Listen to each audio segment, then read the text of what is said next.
Welcome back to the deep dive. Usually when we talk about AI on the show, we get caught up in all the flashy stuff. Mhm. You've got the chatbots writing sonnets about toasters or the image generators making, I don't know, surreal art of cats in spacesuits.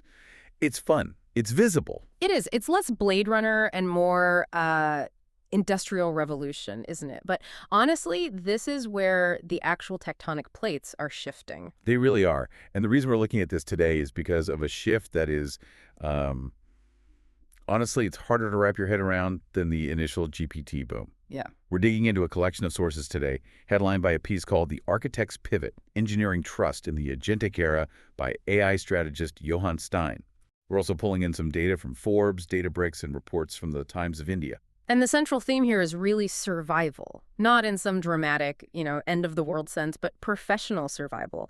The ground is just moving beneath the feet of anyone who works with data. So let's start with the number that triggered this whole discussion. I found this in a Forbes report covering recent Databricks data. Okay. And when I read it, I had to double check I wasn't reading a satire site. They are reporting that AI agents are now generating up to 80% of enterprise databases. 80%. It's a number that just stops you in your tracks. Right. Not helping humans write code, Yeah. not suggesting a line of SQL here and there, Hmm. generating the databases. That feels impossibly high. It feels high if you're thinking about the way we built things, say, 2 years ago. But think about what a database actually is at the enterprise level. It's tables, it's schemas, it's relationships. It's structure. It's highly structured. Right. And if there's one thing that these AI models, specifically large language models, are getting terrifyingly good at, it's translating a natural language request into a structured output. So if I'm a data engineer, and I've spent the last 10 years learning how to optimize SQL queries, design schemas, and wrestle with ETL pipelines, seeing that 80% figure has to feel like a punch to the gut. Oh, yeah. It's like finding out the robots aren't just coming for your job. They've already moved into your office and redecorated. It should feel like a wake-up call. And that leads us to the core question that Johan Steyn poses in his analysis. Right. If the AI is doing the building, if the actual construction phase of data engineering is being commoditized to near zero, what are the humans supposed to do? Are we just observers? Or are we just the fleshy things that turn the server on? Exactly. And Steyn calls this the architect's pivot. I love that framing. Me too. He argues that the human competitive edge is moving away from construction, laying the bricks, writing the scripts, and shifting entirely toward instruction. So it's a move from how do I build this Yeah. to what exactly do I need built and how do I prove it safe? That's it, in a nutshell. I want to push on that a bit because instruction sounds a lot like project management, which might scare some of the technical people who love getting their hands dirty.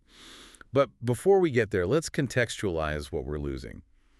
Steyn talks about the death of the craft. Yeah, and that's a heavy phrase. For the listeners who aren't data engineers, can you paint the picture? What was the craft? What are we mourning here? It was the unglamorous heavy lifting of the internet. For the last decade, data engineering was about taking messy, chaotic data from the real world. Sales figures, user clicks. Sensor logs from a factory, yeah. And forcing it into rigid, reliable rows and columns. It was a discipline of constraints. You had to know that if you changed a data type in column A, it would break a dashboard in department B 3 weeks later. It was manual, fragile, and very high-stakes plumbing. Like if the pipes burst, the company stops knowing how much money it made that day. Exactly. And because it was so hard and so specific, there was this massive shortage of people who could do it. The demand for data products, dashboards, apps, AI models just completely outpaced the supply of humans who could build the pipelines. So the industry was desperate. This wasn't just let's save money. It was we literally cannot hire enough people to build these databases, so let the robots do it. Desperate. And that's why agentic automation found such an open door. But here is the paradox, and Databricks is being very loud about this. You would think, great, the robots are building the databases, I can go to the beach. But Databricks is saying that moving from manual building to agent-based building requires more governance, not less. Wait, more governance? Shouldn't automation make things easier? That is the crucial insight. Think about it. When a human builds a database, they bring implicit context. A human engineer knows, oh, I shouldn't put the credit card numbers in the same table as the public user comments. Right. They have common sense. They have fear. They don't want to get fired. Exactly. Yeah. An AI agent, it just executes. It has zero intuition, zero fear. If you tell it to optimize for speed, and that involves bypassing security protocols, it might just do it because technically that is faster. So the governance isn't just paperwork anymore. It's the only thing standing between a functioning company and a catastrophic data leak. Right, and this is creating new roles. The Times of India reported on the rise of AI orchestration jobs. Okay, AI orchestration. Yeah, and this is where we get into the meat of Steyn's argument. The new job isn't manager manages engineer, it's orchestrator manages agent. You are no longer the bricklayer, you are the building inspector. You're the architect. Okay, let's get practical, because be the architect sounds nice on a LinkedIn profile. What? But what does it actually mean on a Tuesday morning? Yeah. Steyn breaks this down into 3 pillars of reskilling. Yep. If I want to survive this shift, I need a master. Instruction, constraints, and verification. Correct. These are the survival skills of the agentic era. So let's start with pillar 1. Instruction. Now, I have to ask, is this just prompt engineering with a tie on? Because we hear about prompt engineering all the time. Act as a senior Python developer, that sort of thing. I'm so glad you asked that because Steyn is adamant. This is not casual prompting. Casual prompting is, hey, ChatGPT, write a Python script to sort this list. That's conversational. Right. Instruction in the context of data engineering is requirements definition. It's closer to contract law than it is to chatting. If you're instructing an agent to build a data warehouse for a global bank, you cannot be vague. Ambiguity is the enemy. Okay, give me an example of the difference. What happens when you're vague with an agent that's building a database? Okay. Vague is clean up this sales data. Sounds reasonable, right? Sure, get rid of the bad stuff. But what is bad? The agent might delete outliers, maybe massive one-time purchases, because statistically they look like errors. But actually, those are your whale clients. You just lost your most important revenue data because the agent was cleaning. Or it might standardize currency in a way that loses exchange rate nuances. Dangerous. So it's doing exactly what you asked, but it's destroying value. Precision instruction is ingest the sales data. Normalize all currency to USD using the daily spot rate from the Forex API. Any transaction over $10,000 must be flagged for review, not deleted. Null values in the customer ID field must be rejected. You have to explicitly define the reality you want the agent to construct. Exactly. Steyn uses a phrase I love, plausible but wrong. If your instructions are vague, the agent will give you something that looks perfect. The code compiles, the database loads, the dashboard lights up green. But the logic inside is subtly hallucinated. And because the agent works at the speed of light, it's wrong at scale. You could have 500 tables built in an hour, all containing the same fundamental logical error because you weren't precise enough in the instruction. You've just automated the creation of a massive mess. That is terrifying. It's like a genie granting a wish. You get exactly what you asked for, not what you wanted. That's the perfect analogy. Which brings us to pillar 2, constraints. If instruction is what you want the agent to do, constraints are what you forbid it from doing. This touches on the concept of drift, right? I love this concept. It's essential. In the old world, code was static. If I wrote a script to calculate gross margin, it stayed that way until I opened the file and changed it. It might be wrong, but it was consistently wrong. Annoying, but stable. With agents, you have drift. Maybe the agent decides to optimize the query next week and interprets gross margin slightly differently. Or maybe it decides to pull data from a cached source instead of the live one to save compute time. So you have 3 different agents building 3 different parts of the system, and suddenly you have 3 different definitions of customer. Precisely. And in a big company, that's fatal. So the human role becomes defining the fence. You have to set hard boundaries. You may never access PII without masking. You may never change the definition of revenue without human approval. It's almost like you're setting up the physics of the world the agent lives in. You're saying, gravity works like this, and you cannot violate it. You are. You are the architect of the boundaries. And this is harder than writing code because you have to anticipate where the agent might go wrong before it even starts. Which segues perfectly to pillar 3, verification. Steyn calls this the most underappreciated shift. Way. I mean, everyone knows you need to test code. We've been testing code since the 70s. Everyone says they test code, but in the traditional world, QA was often the last step. You build it, you throw it over the wall to QA, they check it, you ship it. It was a bottleneck. The LGTM culture? Looks good to me. Merge it. Right. But in an agent-built world, The volume of code and data being generated is just too high for a human to review line by line. You literally cannot read 80% of your database code if it's being generated automatically. It's physically impossible. So you can't manually check it. You can't just stare at the code and say, yeah, that looks right. No. So verification has to move from "I'll look at it later" to continuous test-driven assurance. Steyn references Kyndryl here and this concept of policy as code. I love this term. Break that down for us. So traditionally, company policies like don't store passwords in plain text or don't send European data to American servers, they live in a PDF on SharePoint. The PDF that nobody reads. The PDF nobody reads, exactly. Policy as code means you write a script that enforces that rule. The system literally cannot build the database if it violates the rule. It's an automated guardrail. So instead of a human manager saying, hey, you shouldn't have done that, the compiler just says, I refuse to build this. Yes, and it involves things like automated lineage visibility tracking, exactly where every piece of data came from, and clear audit trails. If you can't verify it automatically via code, you shouldn't let an agent build it. This sounds significantly more rigorous than what most data teams do today. It is. It's forcing the discipline of software engineering rigorous testing, CI/CD, onto data engineering, which has traditionally been a bit loose. Cowboy coding. We've all seen it. A little bit.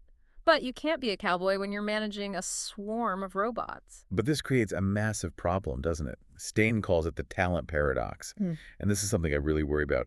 If the agents are doing the grunt work, writing the basic SQL, building the initial schemas, what happens to the juniors? This is the part that keeps data leaders up at night. Traditionally, that grunt work was the apprenticeship. You spent 2 years fixing broken pipelines and writing boring scripts.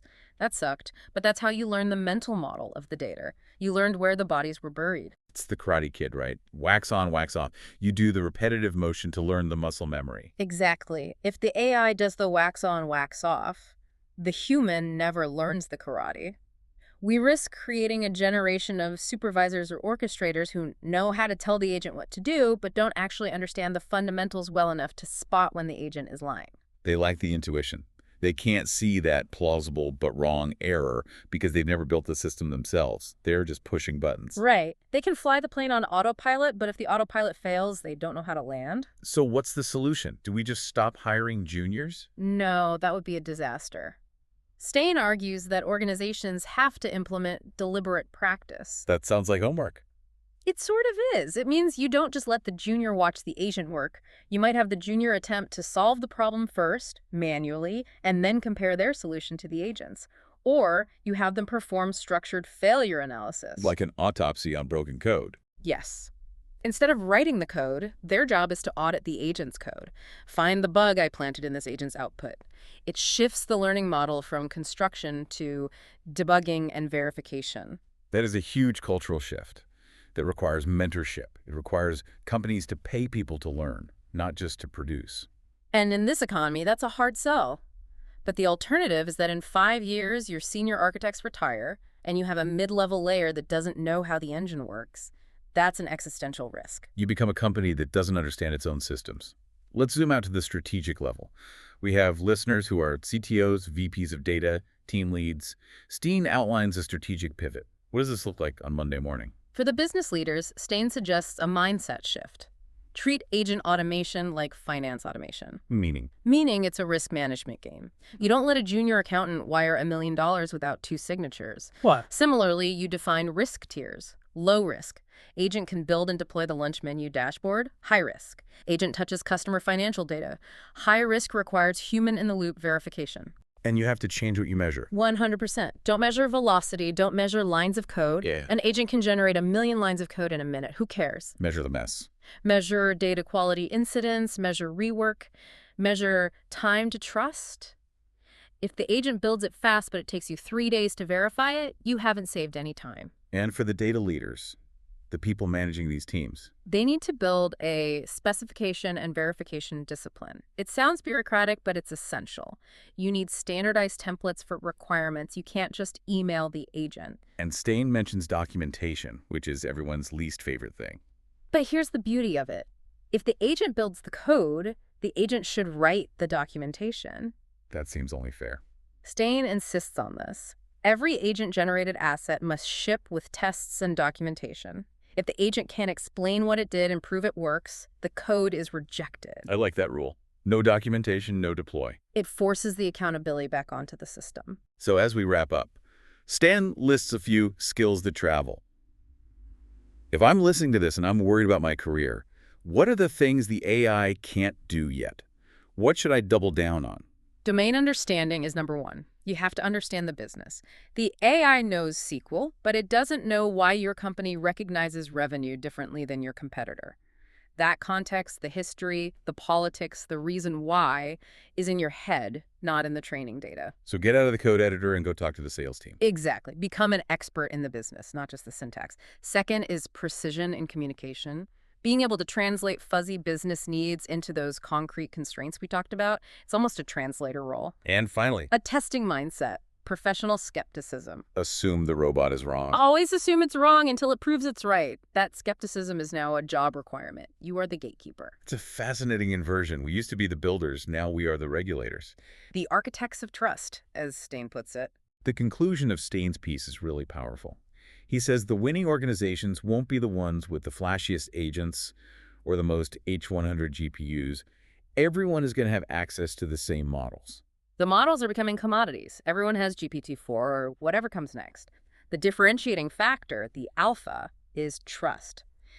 Can your organization define correct better than the competition? Can you verify that your data is accurate faster than they can? Because if you have 80% of your databases built by machines and you don't have that verification layer, You have a high-speed train with no brakes, and eventually it derails. and that's where data engineering is going. It's not disappearing, it's moving up the stack. It's becoming less about syntax and more about strategy. It's a harder job, honestly, but a more valuable one. So here is the thought I want to leave you with today. We are handing over the keys to the construction site. The machines are pouring the concrete, they're welding the steel. But ask yourself, if the machine is doing the building, are you ready to be the one who writes the building codes? Because in this new world, you are not the worker anymore. You are the regulator. And your ability to engineer trust is the only competitive advantage you have left. Couldn't have said it better. Thanks for diving in with us. We'll see you next time.